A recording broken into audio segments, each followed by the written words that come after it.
I'm so thrilled. It's such an incredible show. Such an incredible show, and I'm so glad that after all these years it's finally back. Gavin Creel's a good friend. Thrilled to see him have a big opening night, leading man again, the third opening night for him, so that's good. I like that I know all the words. It's going to be great to be in a show you know every single word. And it's good to be old enough to see the revival of a revival. You know, my daughter's coming with me. She said, "Mom, is there going to be naked people in the show?"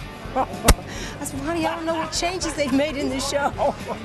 So I'm very excited. I was at the original opening at the Biltmore of Hair, and I wore these shoes. That's the God's truth. I wore these boots. These boots were made for walking to Hair. It's my childhood. You know, my very first audition when I was like 14 was at the Public Theater. It was still it looked like a post office. The building wasn't even really built yet, and yeah, it's my childhood. I think I was 12 when it first was out, and Mom and Dad didn't get me tickets for it, so I missed the first time around. 1968 is a historical moment. A lady came during the opening of Hair, and she was dressed in the American flag and basically causing a controversy, but having a very positive message, which is freedom and loving one another and coming together and just working with one another. And so it's an honor to be able to bring that moment back to 2009. She's looking forward to the nudity. Don't listen to her. I'm over her. You know, of course, I look for much deeper things than that. Like what? Like the nudity. And peace will guide the planet, and love will steer the stars. This is the dawning of the age of Aquarius, the age of Aquarius.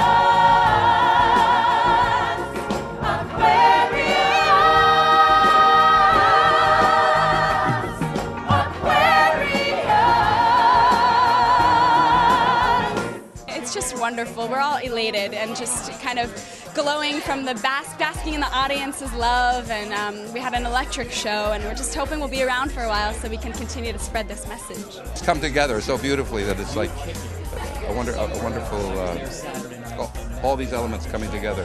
Great theater, great director, great cast, and I think the show is in some ways more powerful than in the first time around. Well, I mean, it's just nice to see it work. You know, see the audience response and the kids' response. It's lovely. It was wonderful. It was the outpouring of love from the audience, even before we took the stage, was a great harbinger of what was to come. That it was just a wonderful synthesis of audience and actors and score and drama, and it was an experience. How can people have no feelings? How can they ignore their friends? Easy to be hard, easy to be cold. Tonight they gave a performance like they've never given. It was so felt and profound and alive and electric. Yeah. But truthfully, they do that every night. I know it's hard to believe. They really give their heart and soul every performance, and I think that's what makes them so special. But the best thing about what you're doing, and this is a compliment they give me, is that you look really free. Like you're kind of like a maniac up there. And I said, that's not just me. That's Will, that's Casey, that's Sasha, that's Tomar, that's, you know, it's the tribe, the entire tribe. We all love each other so much.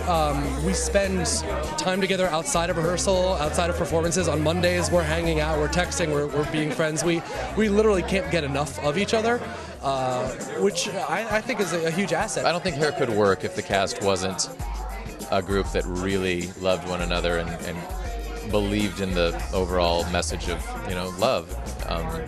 But this cast does. It's an amazing group of people. Just like the angel that fell, banished forever to hell, today have I been expelled from high school heaven. Elevator going down, going down, going down. Everybody going down, going down, going down.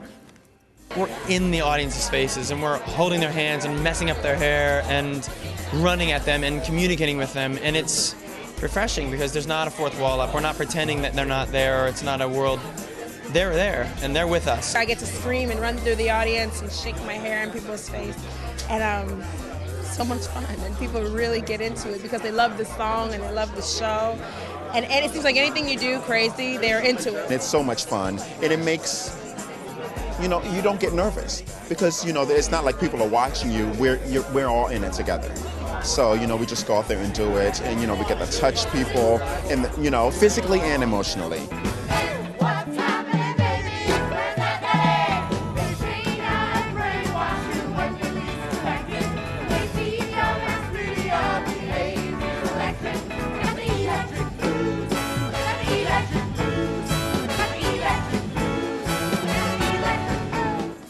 The groove, it's like rock. The band kicks some butt. They're amazing, It's just very atypical musical theater from what I've done. It's nice to stray from the path and do something that's a little more rock. Sometimes you feel like a rock star. Sometimes you are heartbroken. Sometimes you can't stop laughing, and it's just every song has its own energy and its own flow. And it's what started so much of rock musical theater. It's what started it happening. And here we are, with the composers and with the writers and with Galt and Jim by our side and doing it with them, for them, and around them has been amazing. So I love just the freedom of the show and the character. And I mean, it's nice when your show has a beautiful message like this one does. It's nice when you have some room for breathing and as far as improvisation goes, and I have that opportunity, so it's just a great time. It's so much fun. I feel reborn. I feel like a kid again, and I'm just psyched. I'm so psyched.